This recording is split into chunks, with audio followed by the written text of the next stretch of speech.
o'clock. Let's do it. We are going to start with roll call. Senator Biggs. Senator Calderon Pitchford. Senator McDavid. Senator Schmidt. Here. Senator Johnson. Here. Senator Mohammed. Present. Senator Shakumbi. Present. Senator Soliman. He's here. But he's just not in the meeting. Okay. Senator Brandmeier. Senator Cherry. Senator Moore. Senator Batari. Senator Patel. Here. Senator Schumacher. Here. Senator Rouse. Here. Senator Multeri. Here. Senator Chihuahua. Present. Senator Stiff. Here. Senator Weinzierl. Here. Senator Soma. Here. Okay. Senator Bana. Present. Senator Bashal. Here. Senator Cook. Here. Senator Nellis. Here. Senator Karki. Present. Senator Prom. Proxy. Senator Hoysa. Senator Batka. Present. Senator Spursel. Here. Senator Dickey. Here. Senator President Omar. Present. And Vice President Cherney. Awesome. Okay, and everyone that was absent is here now. Cool. So we are going to start out with presentations. Students United is going to go first due to a time constraint. They're not on the agenda, by the way. Sorry guys, I won't take much of your time. I am Avi, I'm the Students United coordinator. This is the first time I'm meeting you guys. I didn't get a chance to meet you guys before. Okay, so upcoming thing for the agenda but that I want to present today is the delegates, which I know you all know about and are excited about. So I did create an application form for this year's Students United Conference, and delegate is a part of it. So I'm going to go around and give out the application forms. If you're interested and are available on November 22nd to the 24th, you can drop these off at the Student Senate office or email me at mankato@studentsunited.org. All right? And if you have any questions regarding, you can email me. I'll be available through email, or you can ask Anissa. Anissa is a great resource for Students United as well. All right? Sounds good. That's about it. And I'll pass out the form if you have any questions. President Omar. Can you explain to the new senators what delegates is about and who all goes, what universities attend? Sure. So I'll give you a bit more introduction about delegates, or actually it's called the Students United Conference, and delegate is actually a part of it. So there's multiple committees that actually meet during the Students United conferences, and a couple of them are, let's say, the Ledge Affairs Committee, the Equity Committee, the Environmental Education Committee, as well as the Internal Affairs, as well as the bigger one which we all know, which is called the Delegates Committee. So multiple students get elected to those committees, 2 for the 4 committees except the delegates, which you represent the Minnesota State University Mankato and represent the voice of the students. And for those who meet at the conference are the 7 state colleges. This year we are meeting at Winona from November 22nd to the 24th. It's an awesome experience for you guys. Like, if it's your first time, it will be a wonderful experience to learn as well as voice student opinions and make your campus better, make the education system better, and it's a great resource. All right. Some other any questions, President Omar? How many students are allowed to go on this? Other than me and Anissa, this year 17 students are going to this fall conference. Senator Batka? What are the requirements to go? You just have to be a student. That's it. So, Yes. can anybody outside student government attend, like RHA? Everyone, it's open to all students. You just have to be a student. You doesn't have to be a student at it. Okay. And this year, we are planning to actually open it out to all students. What usually tradition has been is students at it mostly, and few others possibly, but this year, me as the coordinator have decided, along with my committee members, to open it out to all students, because this resource and experience should be open to all students, because we believe in equity and equality. Senator Cook? Is there a fee? No, it's completely paid, so you won't have to pay a single dime. Senator Patel? So is it for 3-day continuous? So normally what happens, we leave on the 22nd of the Friday of that weekend. we drive over there, we spend that week in introductions and a little bit of like, agenda items, and then we have full load-up agenda on Saturday. And on Sunday, Anissa has a couple of meetings, and we also have a couple of committee meetings, and we come back by like Sunday afternoon, evening-ish. Any other questions? Senator Rouse? What's the sleeping arrangement? Good question. We did talk about it personally, but I'm gonna bring it up. What's been traditionally been is like you do have to bunk up with someone, so you do share a bed.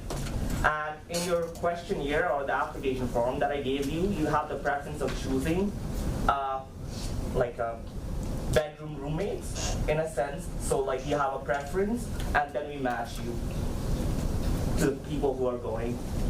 Any other questions? Any final questions? Also, if you have any questions later, you can approach any of the exec board members. We've all been to delegates, so we can also give you a little further information. Are there final questions? Seeing none, thank you so much for coming. All right. And next we have Dean Cindy Janey.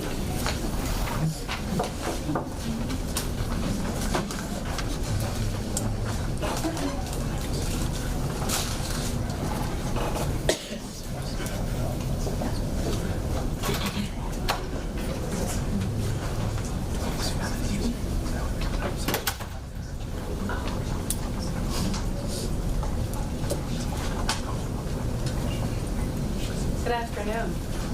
Can you hear me? Okay, good. Good. There are handouts coming around. They're a little wet, sorry.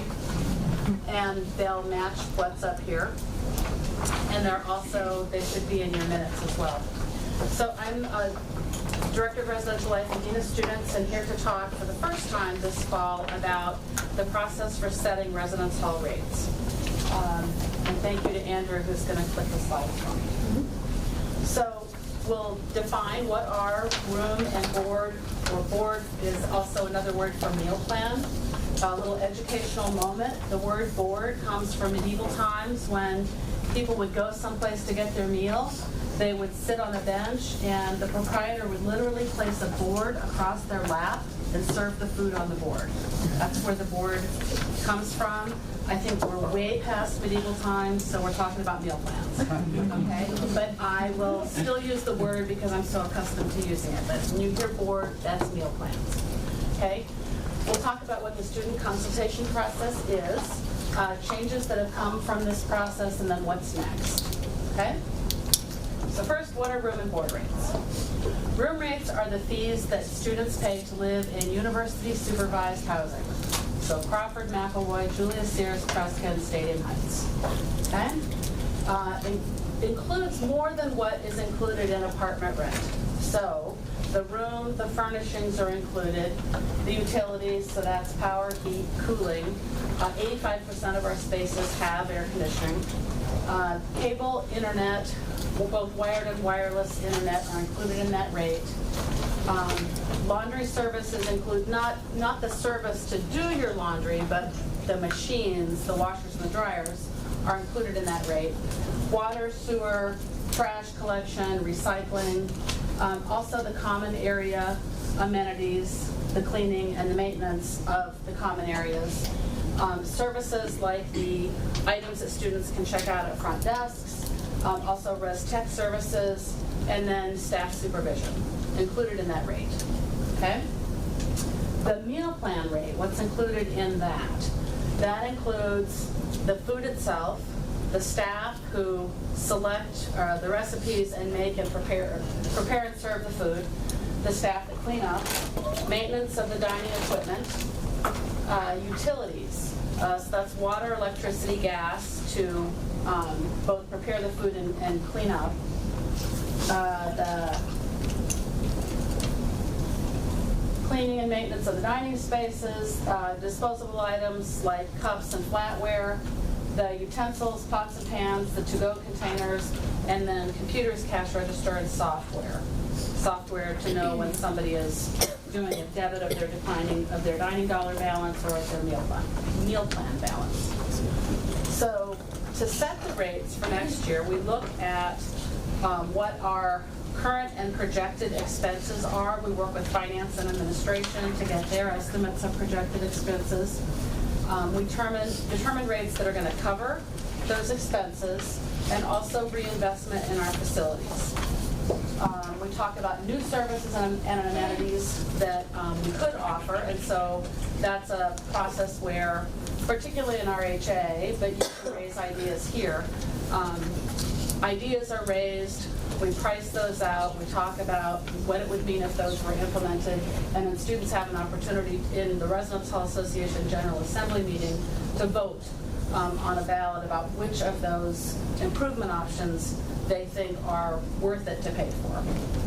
And we set a rate that covers everything. Okay, so sometimes, some years you hear about a tuition freeze. And this phrase usually comes out of the legislature. And what they're talking about is if they're going to say to the universities, hey, you can't raise your tuition, but we'll give you some money to cover the increase in your costs. Does that apply to room and board rates? That's a question that is a reasonable question to ask. So first of all, what is tuition? It covers instruction, and actually after this you'll know more than a lot of people know. So tuition covers instruction and then the services that support instruction. It's a mandatory fee because to be a student you need to be enrolled in classes, so you're participating in instruction, you need to pay tuition. Room and board rates, there's no requirement to live on campus, so that's not a mandatory fee. It is a fee. A room and board rate is a fee, but it's not mandatory because there's not a requirement. So a tuition freeze does not apply to room and board rates. Okay? There's another slide about this, which I'm ready for. So this is just a little bit more lingo, and many of you are familiar with this already. The residence halls and the student unions are a part of a legally chartered group called the Revenue Fund, and the Revenue Fund units are kind of like individual businesses operating within the university.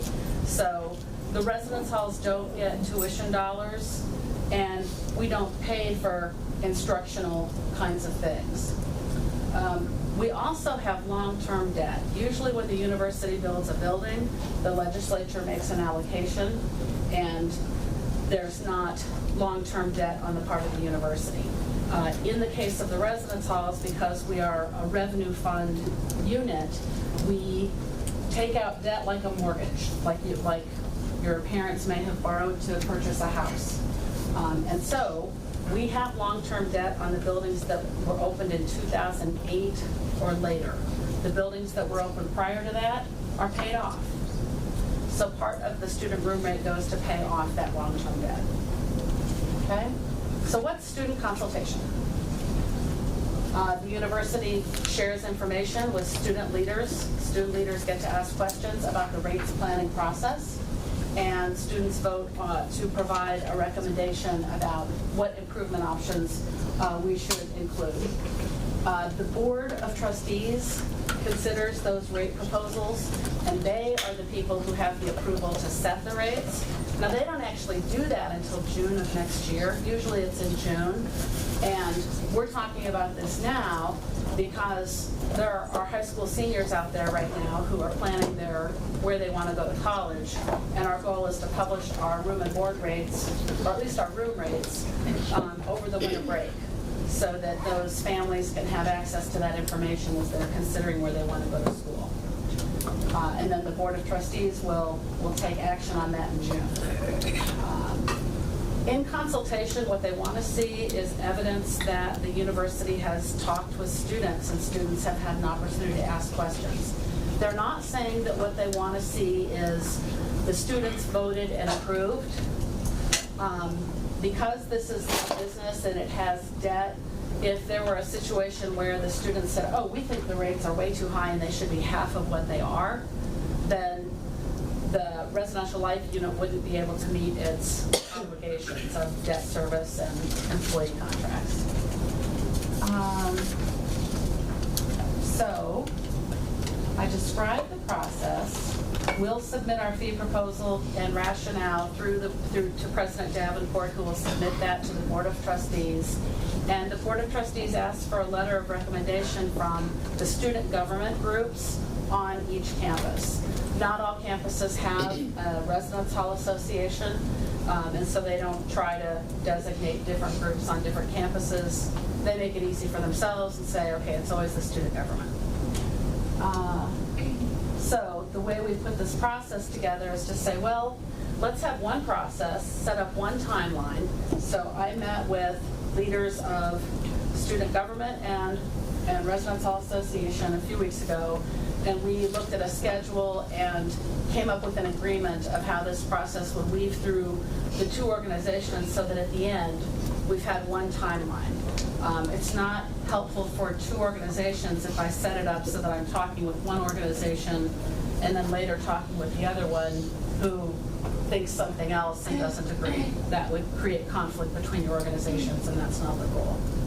So one process moving through both organizations. And the voting will take place right before Thanksgiving is what we've got in the timeline. What changes have come from this process? Lots of things. The water bottle fillers on the drinking fountains, ice machines in each residence community, the reusable to-go containers. We started with styrofoam to-go containers. The free laundry, or frankly, it's prepaid in the room rate. Food service hours. So when I first came here to this university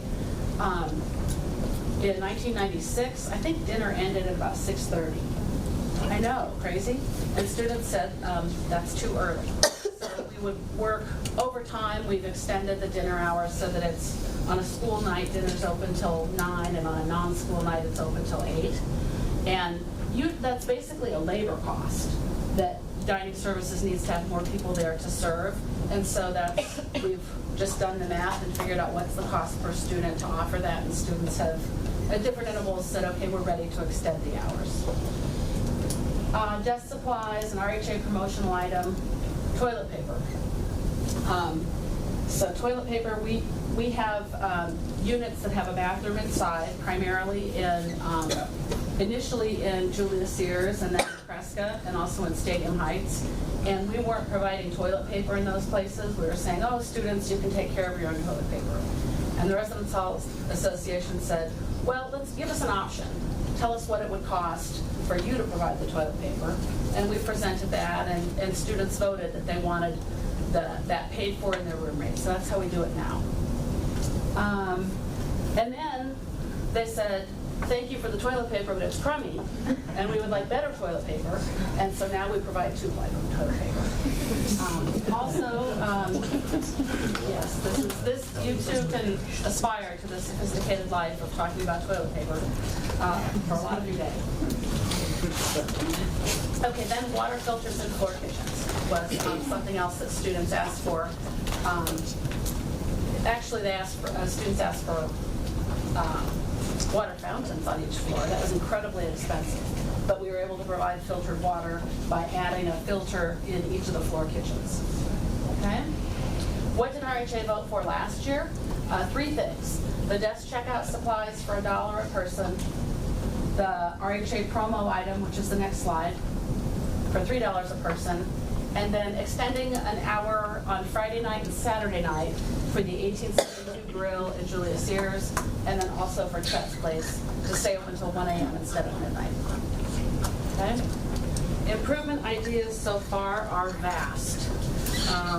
I have a multi-page list, and I'm working through those on pricing for some of those things.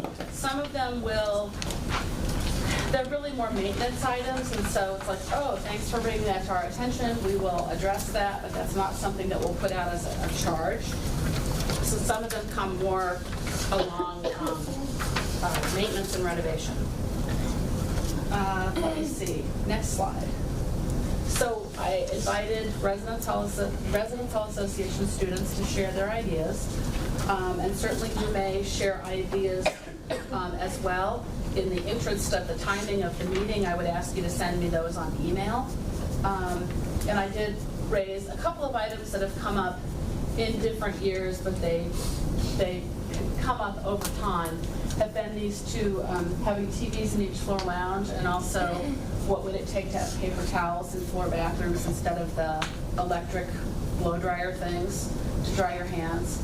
And when we've demonstrated what it would take to do that, students have voted no, but it's also kind of an educational process of, why not? And so I can answer that question to anybody who wants to know. I don't have all the information in front of me now, but I asked RHA if they want to hear about those items. And then what's next? So I'll come back in 2 weeks to RHA and then to to Student Government, the Senate, to show you the base assumptions that we're making on the budget for next year, and then the improvement options, or the first draft of what I have for improvement option information, to share that. There will be, the week after that, I'll come back to the Residence Hall Association General Assembly with a sample ballot. The purpose of that sample ballot, because usually stuff comes up just when I come back in 2 weeks, and there's kind of more information going back and forth. So then when I come back a week after that with the sample ballot, I ask the reps to take that back to their floor, get feedback from each of their respective floors on how the students they're representing want them to vote, okay? And then the week after that will be the voting in the Residence Hall Association, and then the RHA President, Alex, will come and present here at Senate to share the outcome of that process, and I'll be available for questions. So what questions do you have for me now?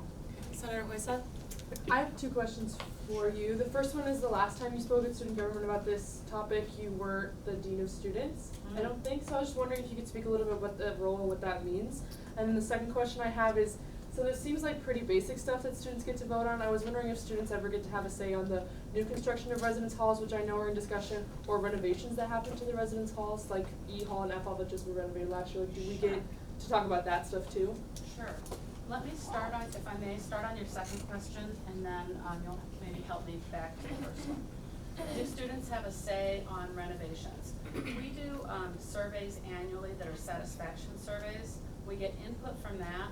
We also get input from what students request on where they want to live, and that tells us about what students want in proportion to what we have to offer. So that's how we knew it was time to renovate E and F, was based on the requests of more students wanting fancier stuff than our lowest level option, basic. Now our lowest level option, the basic, is doesn't have the air conditioning in student rooms, and it doesn't have the heat control on radiators. What it does have is the lowest rate we offer, and so we're committed to offering that as an access point for students where the priority, the most important thing is, can you make the cost be as low as possible? So we'll keep monitoring the information we receive in our reservation process, and that'll inform us about if and when there's another renovation in the future that will make those spaces have air conditioning and control over the heating, and then cause that to move from the basic rate to the renovated rate. Did that cover this? You asked, it was kind of a multi-part question. Yeah, number 2. and the one with the construction of new residence halls? Construction of new residence halls, same thing. When students, okay, so some of the things that students have asked us for in the past have included more privacy, privacy in bathrooms, more temperature control, and when we explored how to offer these things, we also knew that what was happening in contemporary America, what old school residence halls, kind of, if you think about a car lot, you're gonna go buy a car, what's like a least expensive car that comes to mind? Just holler. Toyota? What's an inexpensive Toyota? 2,000. 1991 Corolla. Okay, well, Toyota. I think a Toyota Camry is a pretty sweet little car. So that I was more thinking like of cars back in my day. A Corolla. A Corolla. I was thinking Geo Metro. Yeah. Geo Metro. Okay, so regular residence hall with rooms on both sides of the hallway, bathroom down the hall. It's kind of like a whole car lot full of Geo Metros. Inexpensive car, basics. But then people come along and say, hey, we want more options. So there are some people that want the Lexus, and some people, I think a Toyota Corolla is more like a mid-range car. I think that's kind of expensive. So the students wanted a variety of options. So we have worked to have a variety of options for students because some students want the high-end thing, some students want the middle thing, and some students want the most economic thing. Just like sometimes they want to shop at different price levels of stores. And that information, we have done extensive surveying to figure that out. So when we do new construction in particular, it's about a 4-year process to do that, and we have student committees at each step of the process.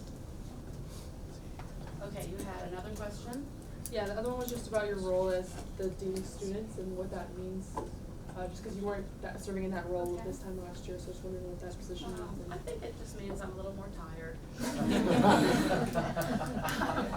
And it means I had great respect for my colleague Mary Dowd, and now I respect her even more because I'm seeing all the things that she did, but I have to come up with different ways to do them because I'm not working 80 hours a week to do, both of these responsibilities. So many of the responsibilities that are in the Dean of Students job are part of residential life, but only for the residential student population. And so the Dean of Students role is a broader look across all students. How do we, I would call it problem solving. It's usually problem solving. Whether that's because a specific student, it's almost always problem solving with a specific student, and then trying to identify trends and issues in our processes for how we do serve students. So that's how I would define it.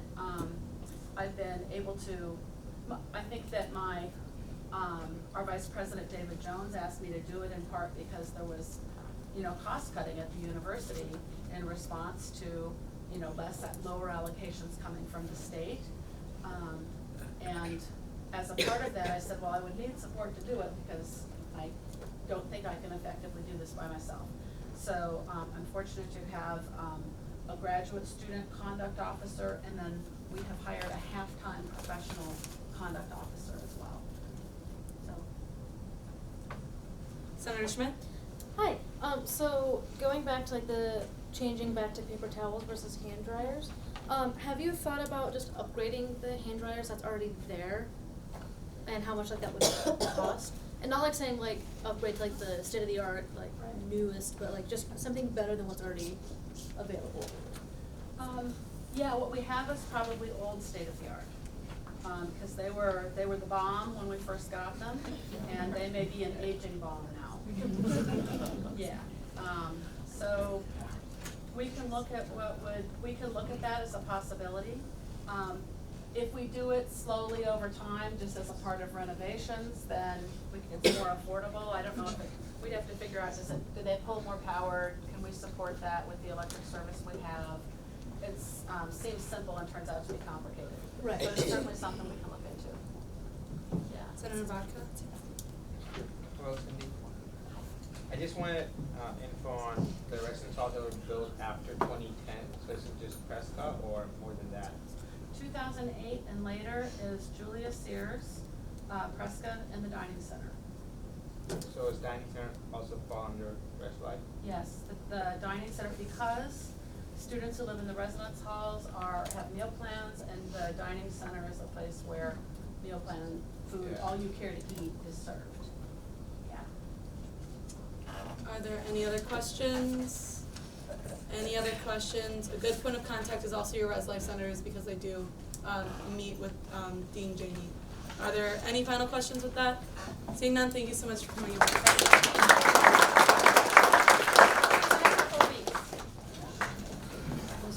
So we are now ready for open forum. Is there anyone here for open forum? Elliot, go ahead.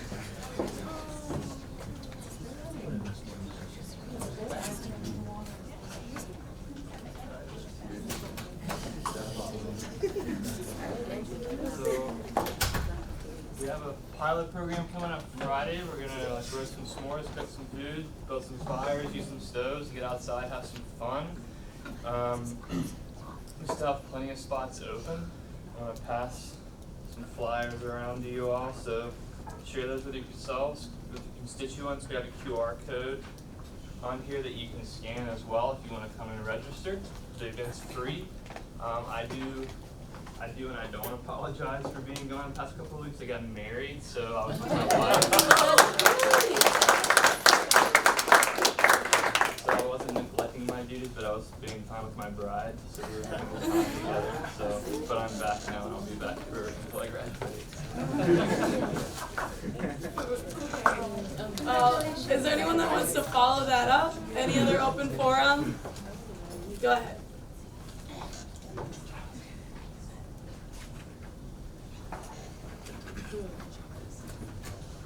Hi folks, can y'all hear me? Yes. All right, great.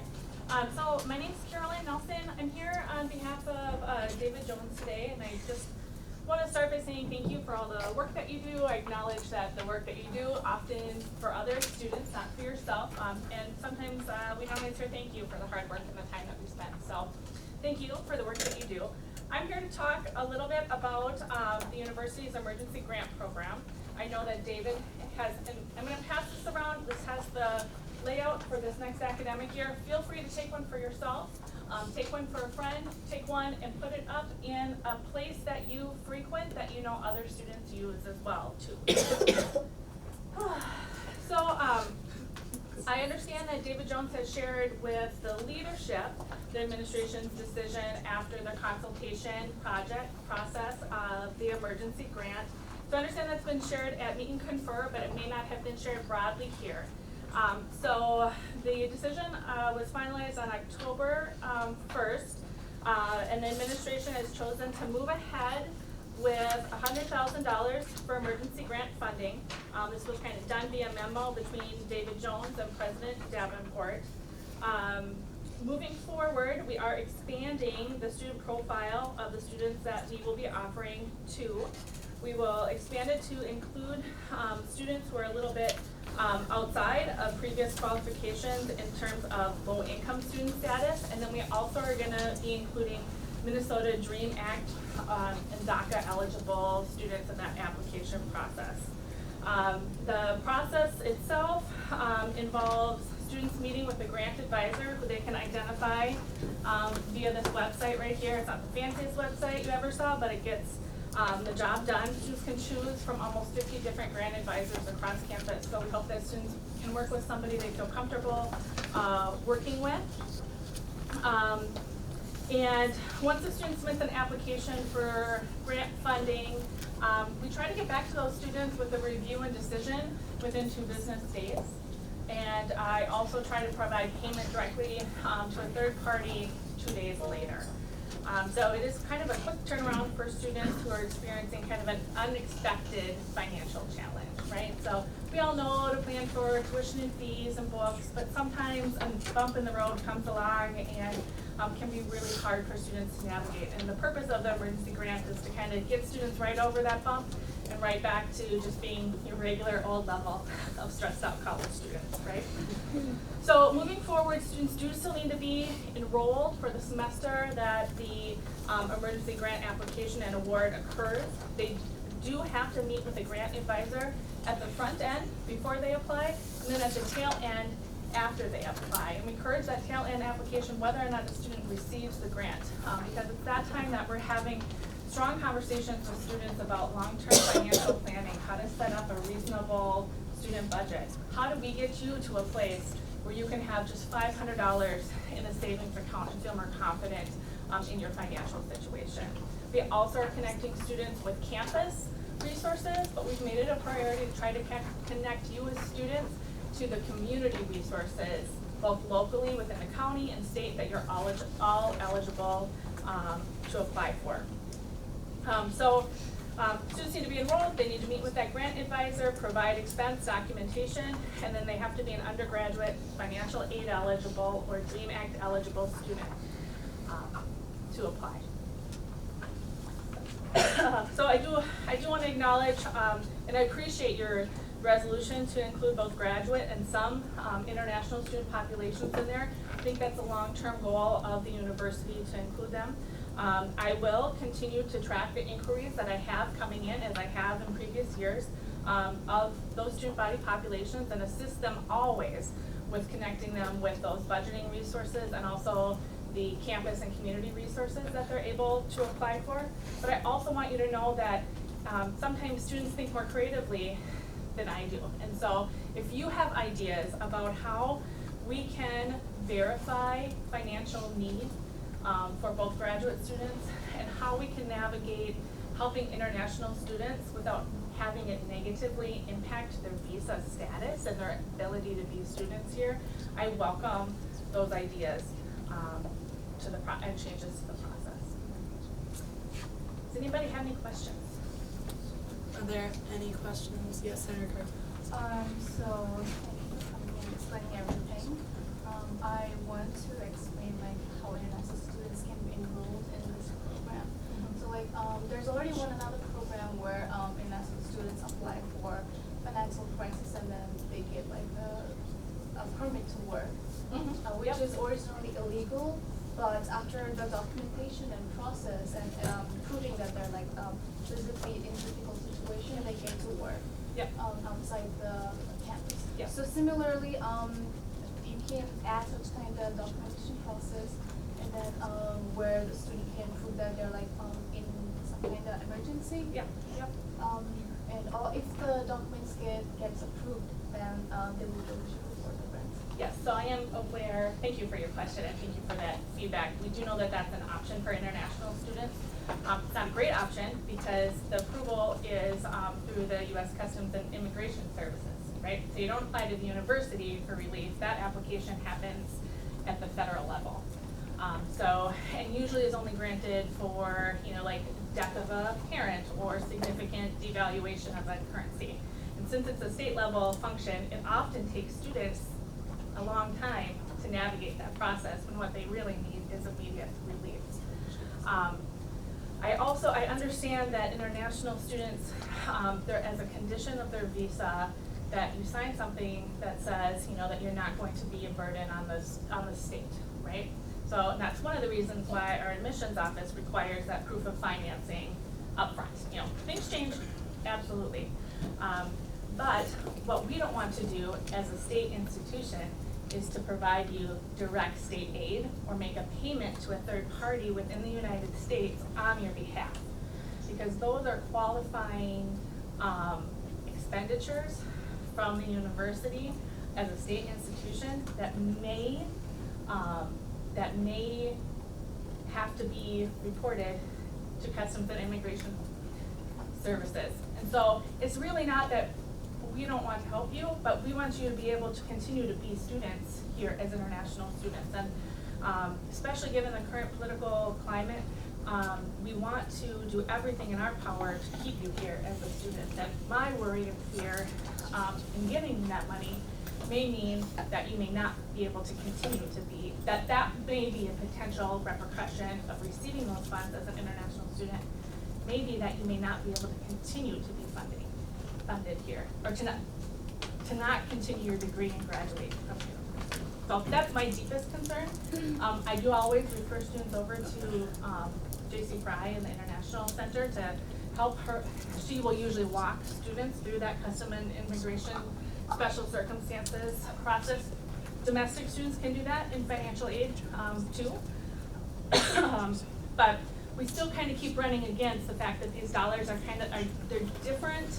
The way they're paid out is different than even like traditional scholarship dollars that international students can apply for. So we really value the contribution that that international students bring to our university, and we don't want to do anything that might in any way be construed as jeopardizing your ability to be a student. Awesome. Senator Spursel? Do you have an idea of how many of these grants will be available over the course of a year or so? We have about $150,000 to award. So $100,000 of that is through the university-based budget contribution. This is a one-year only funding. I applied for and was successful in receiving an Office of Higher Education grant. That's $50,000 over the course of 2 years. And then the university has also fundraised mostly from campus faculty and staff who hear you, who hear how stressed out you are about finances, about how it's hard to afford those books for class, and they're actually contributing. There's been over $10,000 in contributions just from faculty and staff here at the university to the program. Senator So thank Soma. you, teachers. Senator Soma. My question is what's the process of domestic students applying for these grants? Because I know even some domestic students doesn't meet the requirement. Right. So you're right. So not all domestic students may apply. And that's, this is intentionally a measure to try to get at particularly low-income students. And so that's why there's the expected family contribution. Does everybody know what I'm saying when I say expected family contribution? Yeah. It's a financial aid term that refers to how much your family is expected to contribute to your education. And it's a requirement that we consider that for any sort of federal need-based aid. And so, so we're defining that the last 2 years we received that funding as grant funding from an external partner, right? So we didn't pay, the university didn't pay for that grant the last couple of years. We're now investing in it. So they said $7,000 or less is what they were defining as low-income students. Now I said no to a lot of students in real financial need who fell above that $7,000, and it hurts. There's nothing harder than my job sometimes when I simply can't say yes, especially when so many students need financial relief. And that's one of the reasons why we made the increase to the expected family contribution this year. So we think that we'll be serving more domestic students, or at least allowing more domestic students to apply. But for any student who, even if you're not eligible to apply for the grant, we definitely want to connect you with scholarship services here, with those other campus and community resources that might open up other areas of your budget to help you get in a good financial place. Senator Dickey. Hi there, thank Hi. you for presenting today. So I'm just a little confused and I'd like a little bit more clarity about the emergency grant program towards the international students. Yeah. So beforehand, when we started advocating on behalf of this, we heard that it would jeopardize international students' visas from David Jones in the first place, but then we heard from David Jones that it wouldn't, and then you said that it would again, so it seems like it keeps going back and forth and there's confusion there. So I'd like clarity, please, about that. So I would say that neither David nor I are immigration attorneys. So we're just kind of interpreting as we best know it from the International Student Center.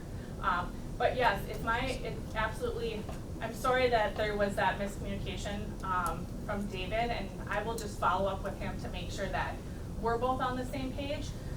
But yes, my intention is not to exclude, it's to protect, right? So it's really to protect our students from being forced to leave the country. President Omar.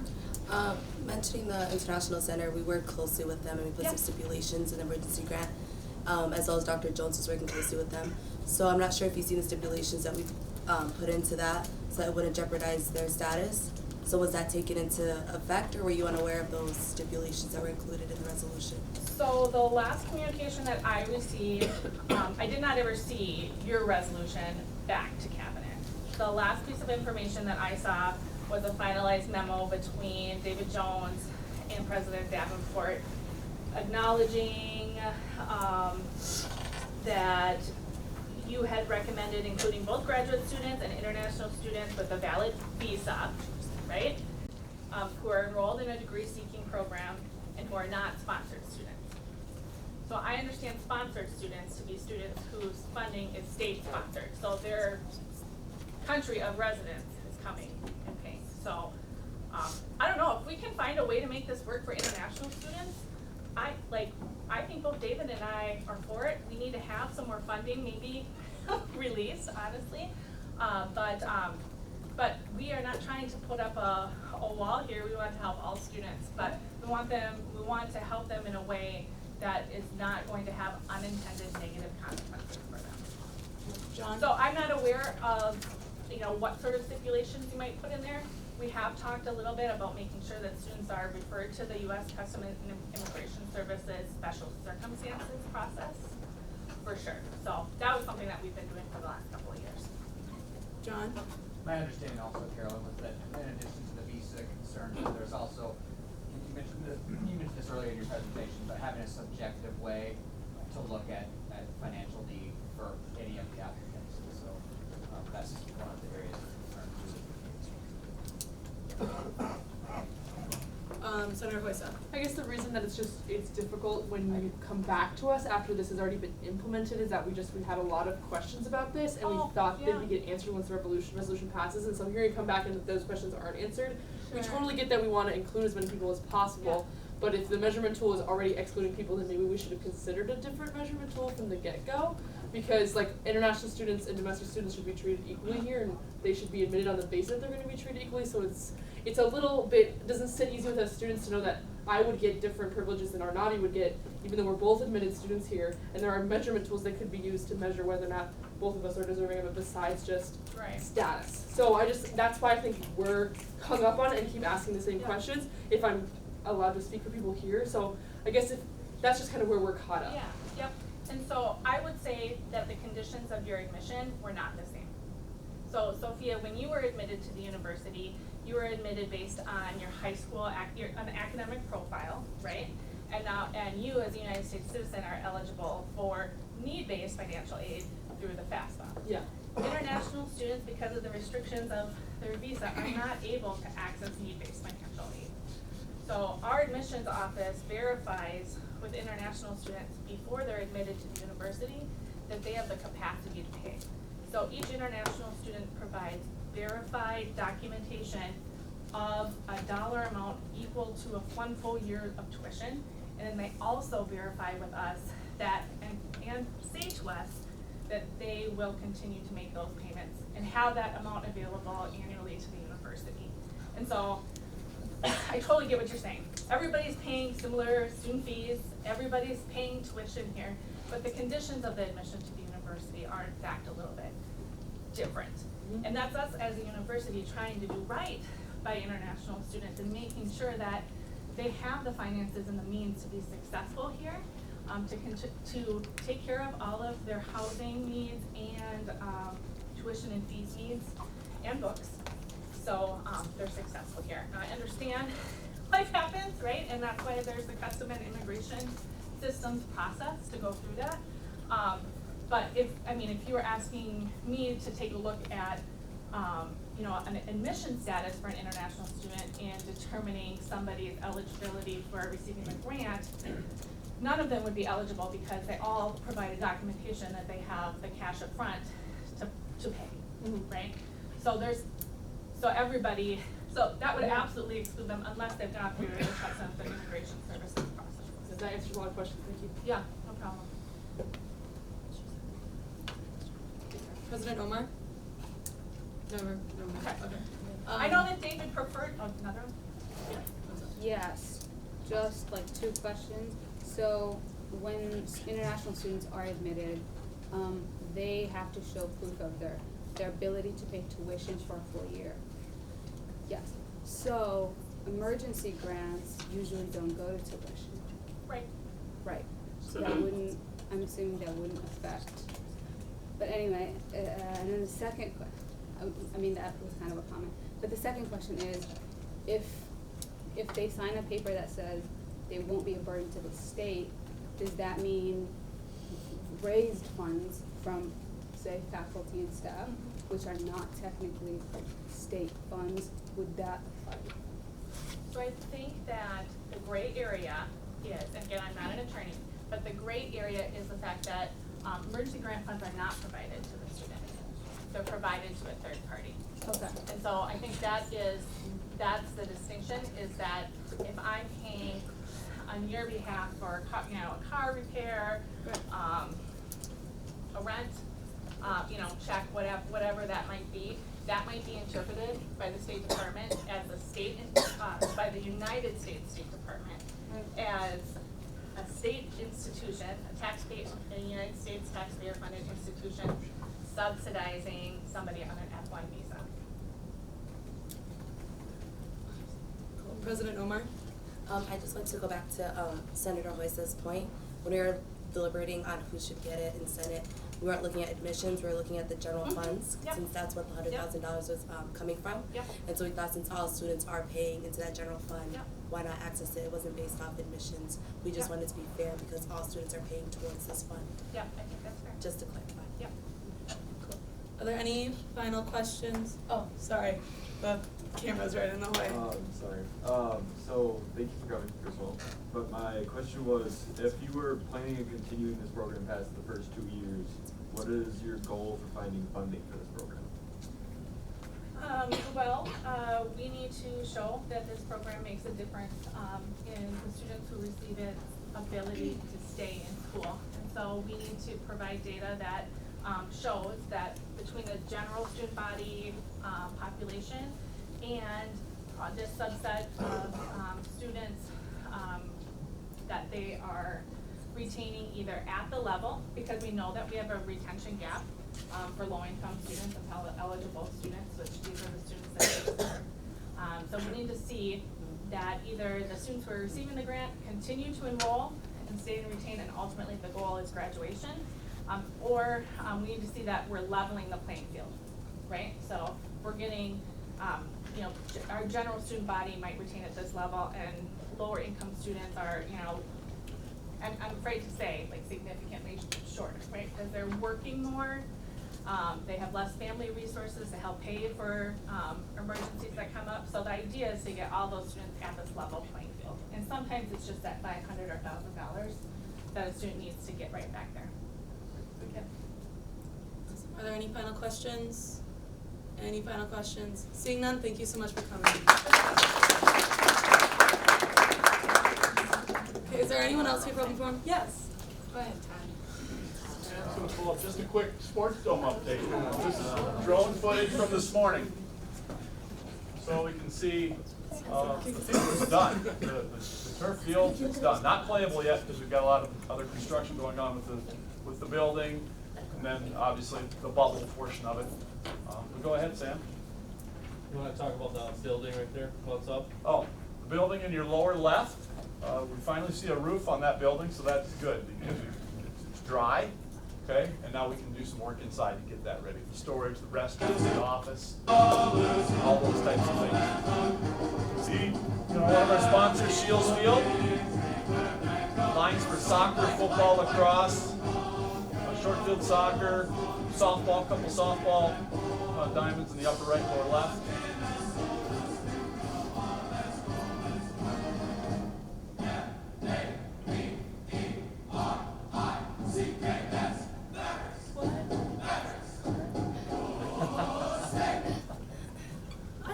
So it's exciting, the fact that the playing field really is done.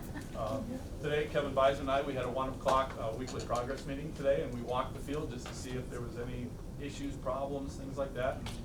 And the playing field itself looks good, but again, it's going to be probably, they're still saying December 6th, substantial completion date. I think that's still an aggressive timeline, but they're shooting for that. So sometime around November 11th, the date's been pushed back a little, we could expect dome fabric to show up and maybe start inflating the dome around November 18th. And then a lot of work to be done inside the dome, putting lights up and nets up and everything like that yet. So we're going to continue to give you updates like this because I think it's pretty cool. Are there any questions? Okay. Cool. Thank you guys so much. Thanks, Sam. Are there any final people for open forum? Anyone else? No? Cool. Okay. So now we're moving on to the approval of the consent agenda. Is there any dissent to the approval of the consent agenda? Seeing none, the consent agenda is approved. With that, we'll be moving into officer reports. President Omar. Hello, everybody. I just have a few updates to give you guys. For those of you who signed up for the haunted house, I know it said 9 to 11, but You guys are meant to be there around 6 or 7 to get your makeup done and get our room supplies and everything ready. So if you can arrive at 6 p.m., I will send an email reminder. Hockey tickets, we do have 16 more tickets for the November 1st game, which is next Friday. So if you guys are interested, email Amber. It is going to be, again, a first come, first served basis. However, for those of you who have already attended, please be considerate of those who have not yet gone. And then I will pass around the RSVP trivia sheet. So if you guys, for those of you who didn't sign it yet, if you guys don't mind putting your signatures on there so we know the amount of food to get. As well as lastly, we do have Meet and Confer coming up next Thursday, October 31st, from 11:30 a.m. to 1 p.m. And I don't know the room location yet, so we'll just meet in the student government office. For those of you interested, there is still a few spots left, so sign that, please. And with that, I yield for any questions. Are there any questions for President Senator Truwata? For the haunted house, is there attire that we should wear coming in? Do we need to bring anything? They provide it to you. They provide it for Yes. us? Yeah. So come in some comfortable clothes, I'd say. Are there any other questions for President Omar, Senator Batka? I had a question about delegates, if you could share your experience, unless it's not a topic. Just share our experience? Yes. About what to The expect? delegates, like the conference. Yes, so it'll be all 7 universities will attend this conference. It'll be a time to add to the platform that we already have. Things will be voted on, motions will be made. It is an amazing experience. You're gonna have different breakout sessions, the diversity committee meets, environmental committee meets, the objective committee meets, and so it's a bunch of different committees that meet on Sunday, and so I liked it, I enjoyed it, and that's all I have to say. My experience from last year, it's a lot of fun, like working with the other universities. It's good to hear other universities' issues and see if they relate to ours or how we can help them or they can help us. But it's a really fun time. But do come ready to do some work because it is a lot of long days of meetings. So just make sure you're ready to come and be committed. I've gone 2 years on and off. I loved it, both years. Yeah, it's really cool. Student government on steroids is basically what it is. Any final questions for President Omar? Seeing none, Vice President Trunny. I only have one thing, and we were given a table at the Native American Indian Night, which is, I'll pass this around, but I need this back. Is November 11th. Yeah, people take things. It's November 11th. CSU Ballroom, and we have a student government table reserved for us. What? 7. Oh yeah, there's 8 seats. There's only 7 remaining, because I'm one of them. So if you, 6 seats. So if you want one of the other 6 seats, please email me. It's a first come, first serve. The keynote speaker is Lieutenant Governor Peggy Flanagan. No way! Yeah. She's so good. She's so cool. But yeah, just email me. Yeah. Are there any questions? Are there any questions? It does not count as office hours. Yeah, that's true. That's in the back. Okay, seeing none, we'll move into mine. Our Dean of the Day is Dean Flannery from the College of Business. Thank you for being with us today. Awesome. So thank you for being with us today. Office hours are due this week, so make sure you submit them by tomorrow at noon. Please, you guys, last time around was very sad, and it's like your job. So that'd be great if you could submit those by noon tomorrow, or by tomorrow night. Just like get them in a timely manner. With that, I also wanted to touch on committee attendance. So you guys are all a part of 2 committees: student or academic affairs, and then a second one that you guys were appointed to. Make sure you guys are going to those committee meetings. Obviously, like if you have a class until like 3:50, that makes sense, but you need to be going to the committee meetings because that is part of your job description. The committee chairs send me the attendance, so you should be emailing them if you are going to miss. So if you're going to miss student affairs, you got to be like, hey, Sophie, I'm going to not be there today, and this is why. Point of information? Yeah. That also counts for coming late. We had quite a few senators come late to committee meeting today. I would appreciate it if we started coming on time. I know those of you in class, obviously I know that already, but I know some of you don't. So yeah, so make sure, and I know that there are some committees that haven't convened yet. We're working this Friday on getting those together that haven't kind of come together yet. So if you haven't gotten any emails about a committee, look forward to that. But make sure you guys are going to those because that is part of your job, and I just wanted to touch on that real quick. Are there any questions for me? Oh, also, just a reminder about next semester when you are picking out classes, make sure you are available from 3 till 6.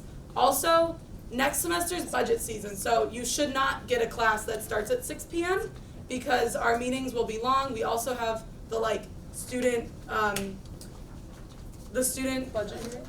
Yeah, that budget meeting. Sorry, there's two, and I was trying to come up with a word for it, and it didn't happen. And that one goes for a while, so obviously that's a one-time, but make sure you guys are thinking about that. But if there are classes that you have to take that are during Senate and you're going to graduate and you can't take them again, no hard feelings, just let us know so then we can talk about the future steps for that. But keep Senate on your calendar when you're planning your calendar for next semester.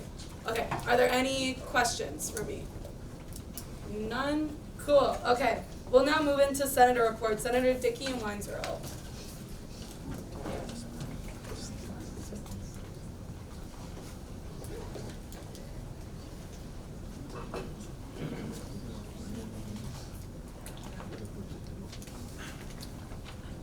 All right.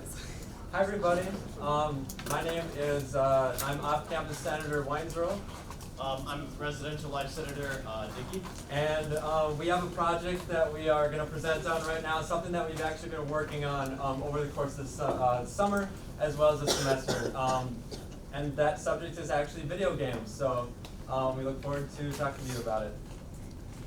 All right, so like Senator Weinzierl said, our project is MAVRIK Gaming Association. And so do you want to hit the next slide for me here? So basically, MAVRIK Gaming Association is kind of a way for people that like to play video games kind of unite to play different kind of video games and also make teams within the association. So we have 3 different purposes or missions within this association. Number 1 is to establish connections between the gamers. 2, host large-scale events on campus. And 3, implementation. Wow.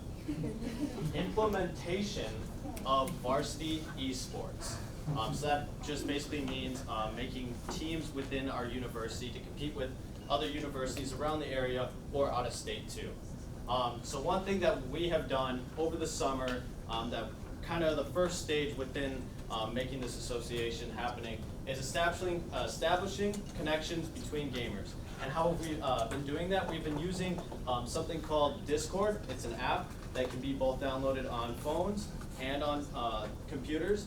And within those Discords, we have about bi-weekly meetings within kind of the leadership with between the other teams and other teams, or what I mean by teams is different, like gaming leadership in there. We talk about kind of the plans and how we're going to spread that out. So with one example we have a large-scale event coming up. Andrew's going to talk a little bit about that more, but basically those bi-weekly meetings have been talking more about that. We also have a website too, and that website that helps us out with it's basically kind of like a survey. If there's something that isn't on the website or within our association that certain gamers feel should be talking about, they have the option to fill out a survey, and then we add it to our Discord app for communication reasons, and also our website. So another thing that we have had recently is kind of large-scale events. So last spring we had kind of the start of this. It was a Super Smash Bros. Tournament, and within there was a lot of people that ended up coming to the bullpen to play video games within the tournament. And then this year we actually had kind of the same scenario happen, but earlier this semester, and that was on Thursday, September 19th. And I want to say rough estimate about 100 students, so 100 plus students ended up showing up and competing within the tournament, and it was actually a really successful turnout rate.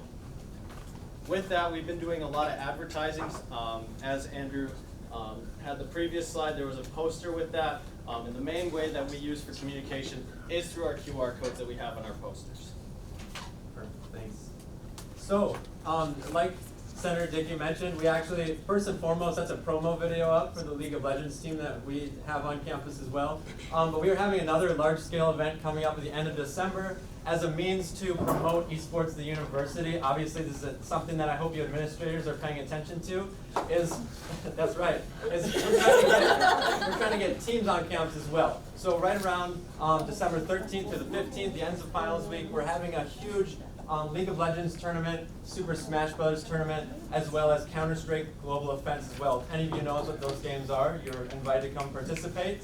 It's a really awesome opportunity, and we're also inviting other people from other campuses to come to our own, from St. Cloud to even out of state, to come and participate in the tournament that we're having as one incentive for the organization.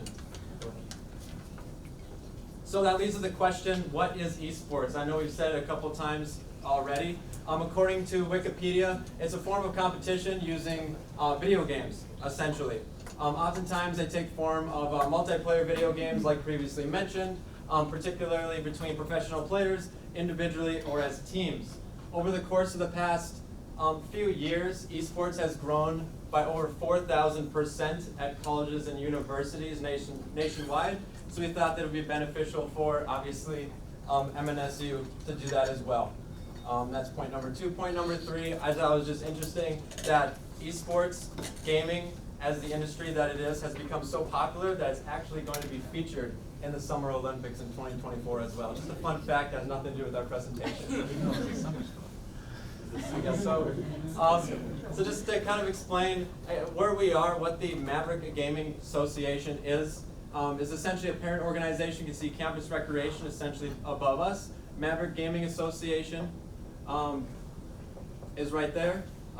We have a lead coordinator, we have a programming officer that works on a variety of different events, such as the September event that we had and the December event. We have a membership officer, which will primarily work on the website and grabbing people that inquire about the different games that we feature.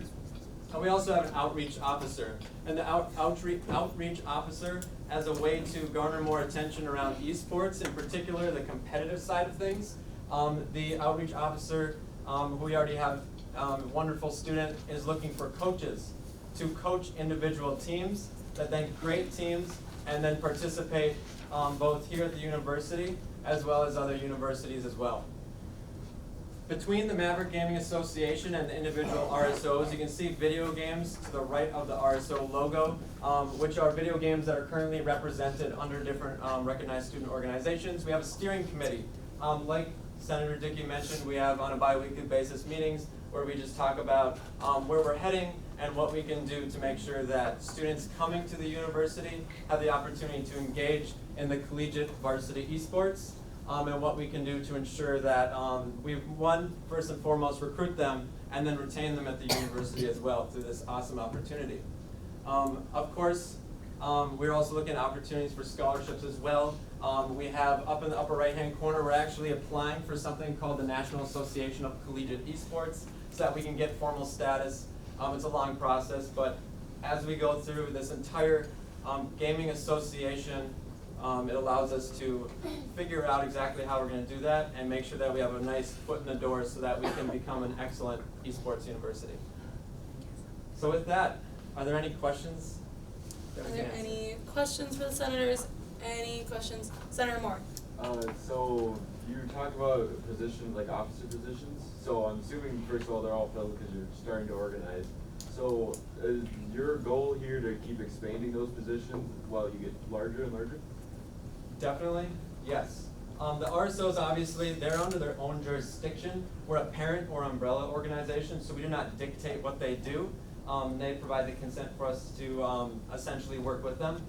So they're under their own jurisdiction. For the MAVRIK Gaming Association, what we have is actually a requirement of a few different associations, whether that's TESPA or NACE, which is what you see up there. It's requirements for us to have those officer positions that I listed to the right of our logo up there. We can always add more. So that's something that we would definitely look at. Senator Badka? Great presentation. So one thing, so after, I guess when any of or both of you graduate, will MAVRIK Gaming still be affiliated with student government, or will look at independent?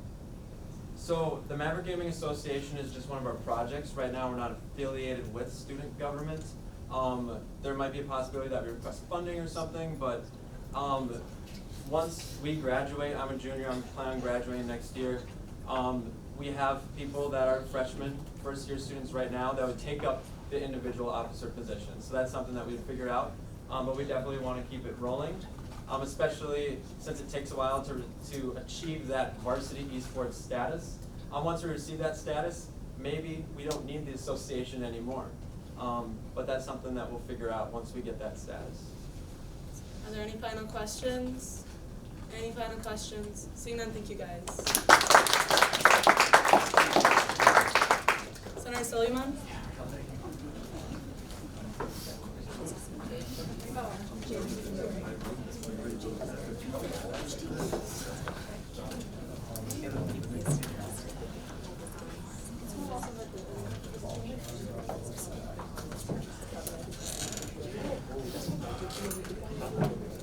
Good afternoon, ladies and gentlemen. My name is Kanseta. I'm a Senator Cadet for College of Education. I just want to give you a report on I want to give you a senator report. This week I met with my team general this week. So we talking about how I'm going to create a good communication skill and also bring out students to have a good link with faculty member and also to promote also good professionalism of students. So firstly, I represent on the career fair. I feel like the college of education don't have any career fair on its own. Let me take an example. An example is College of Business.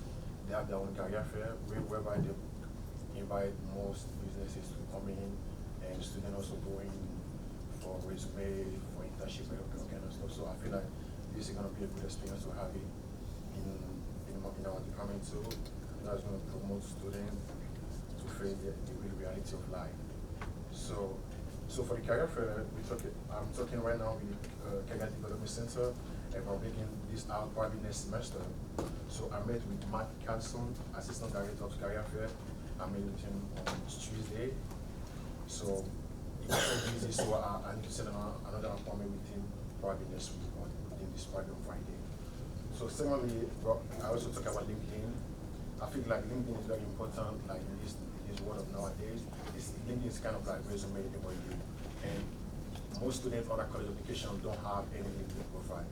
Even the college itself don't have any LinkedIn profile, where it's very bad. So I talk about that too. And I'm trying to create a workshop, LinkedIn, for college education students this semester. And I already talked with Matt Carlson about that too, whereby I create a LinkedIn profile, whereby students will come in practice 1 hour or 2 hours, so they can come in and learn how to create a LinkedIn and how to post picture and all the experiences they have, and they're gonna put in there. Because like, if anybody wanna hire you now, you might probably go to your Facebook or Instagram page, but you firstly check your LinkedIn profile because it's kind of a resume that's talking more about you. And thirdly, we also talk about the MAVRIK. MAVRIK is a new hub for the school, and I want us to promote MAVRIK very well because which I really like.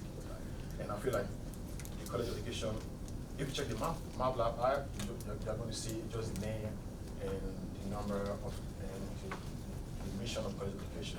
But I want it to be more like versatile, whereby it's going to be an open platform whereby students can go in and probably if they have an issue with their class, they can interact with each other, and even the college also, if they announce something, they can go into the MAVRIK and announce it. I feel like if they keep working with MAVRIK too, students will be more engaged with the app. And thirdly, we talk about how are we going to support the student. So I brought an idea. Okay, it's not my idea, but I was thinking I took an idea from College of Business, whereby every year they used to have this reception. So whereby to support students, they have a good GPA about 3.5 above, which I was one of the students that have it this semester. Me and Jadon too. We had this, I think probably last month we had this. So I was thinking about having that kind of thing so in college education, whereby we would support students if they have a good GPA about 3.5 above. So me and Dean talk about probably combining with the scholarship award, because there is also some scholarship award under college of education. So we are thinking about probably combining together scholarship award and English reception together. So probably every 1 year we're gonna have it, so we're gonna promote like that and support students to work more hard for the semester or any class. Yeah, that's all. And that's not really all. Okay, so that's for us. That's for our senators. Last of our week, I was having an issue by wherever, like on Wednesday, I don't have class every Wednesday, so I'll come for the meeting from 3 to 6 p.m. And whenever I come with my car, I used to park my car in front of CSU, whereby I used to pay every time. So I get in contact with Mr. David when he was going home, so I talked to him about if he can probably provide us a temporary parking permit, so that every center can have it probably from 3 p.m. to 6 p.m. He said I should send him an email, which I did, and he replied back today that yeah, he's gonna look into it and he's gonna give us the feedback soon. So he's gonna check like the availability of spot on this parking lot. So if they have more space, he's gonna provide us a temporary parking permit so we can put in our car for 3 hours every Wednesday for senators. I think that's all I got to there. Are there any questions? Any question? Senator Chicumbi, sorry. Is there a reason the College of Education does not have career affairs?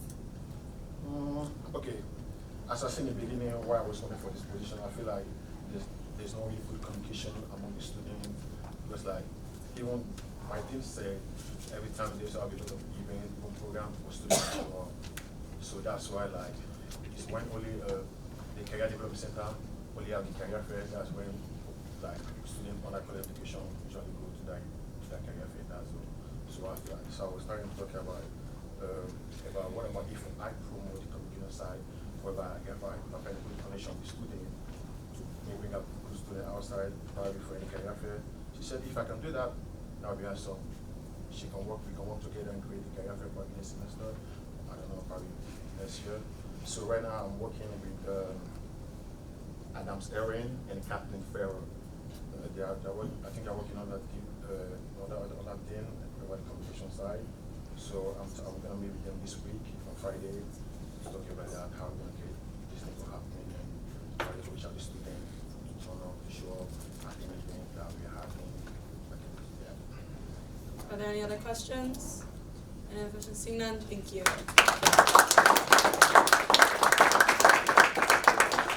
So since we don't have any old business, we're gonna move into new business. Are there any motions for new business? Any motions? Seeing none, we also don't have any vacancy elections because we have a full Senate. With that, we'll move into announcements. You guys can see the 2 events that are coming up that are listed under there. Remember, if you have any events that you want to get on there, let me know and I'll make sure to put them on there. President Omar. Hello everybody, I wanted to remind you all that we have our very first kickoff meeting tomorrow for Ignite Women in Politics. It's at 5 p.m. There will be free pizza provided, and members who are part of this organization for the full year do get cords at graduation. You do not have to be part of the exec board, you just have to be a member. So I hope to see you all tomorrow at 5 p.m. in CSU 101. Thank you. Senator Batka. Hello everyone, a week ago I saw right there and talked about Hope Outfitters. So that is the program that I'm in right now through the College of Business, which is the IBE. I talked about the website that's up there, so I encourage you all to support the Mankato Area Foundation, because that's what all the proceeds go to, all the profit that we make, and also we have to pay back our loan. So the website is www.hopeoutfitters.com. Please consider buying apparel. Cool. Senator Chiwatha. Just want to bring everyone awareness. Chili cook-off is tomorrow from 11 to 1 in the CSU. Students can pay $2 and get try all the chili, or they can bring 2 food cans. They're doing a food can drive also, and you can get a tray to get chili as well. Thank you. Senator Cherry. Due to a faculty suggestion, the grad school panel now is going to be 6:30 to 7:30. Thanks. That'll be updated next week. I just wanted to be there, so I was like, You're good. thanks. Senator Malteri. Student events team is looking for makeup artists for CSU Haunted House Takeover. If you're good at it, if you're bad at it, Not with Cool. John? Thank you, Madam Speaker. I have 3 things today. First, a thank you for everybody who was part of ULEAD and who attended ULEAD yesterday. The event was good. The speaker was well received. Our breakout sessions were well received. So, did you move at all since our session here last night? No, I didn't. Same seat. Yeah. Same seat. Okay. So, it was a great event. The election commission needs to be convened. We have enough members to convene, but we still have 2 openings. The intent was trying to fill the commission before convening, but we got to get some work done. So I'm going to try to convene them in the next week. If we have more appointments, great. If not, we'll need to function with the 5 that we've got. So there are 2 openings if you know other people who would be interested in serving on that group. Again, cannot be running for office and need to be able to, and need to have no plans to publicly endorse any candidates who are running for office.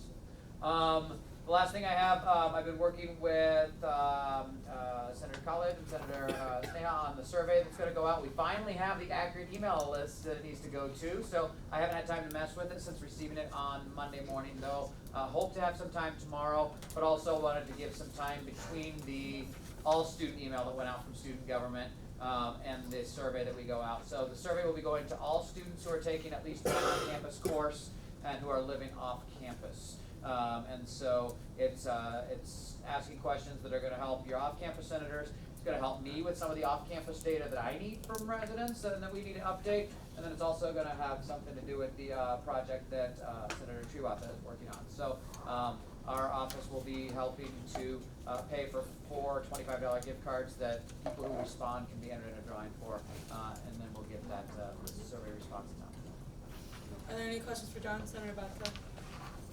Some of my residents were asking about the off-campus housing fair.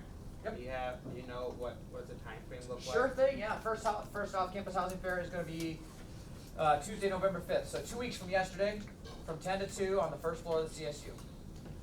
So, and I am getting requests from different first-year seminar classes and residents communities to do a presentation on the off-campus housing thing. It's really actually a pretty decent presentation. People get some stuff out of it. They think they know everything, but when we have this presentation, they have some aha moments. So I'm open to presenting if you know groups that would like that. Are there any final questions for John?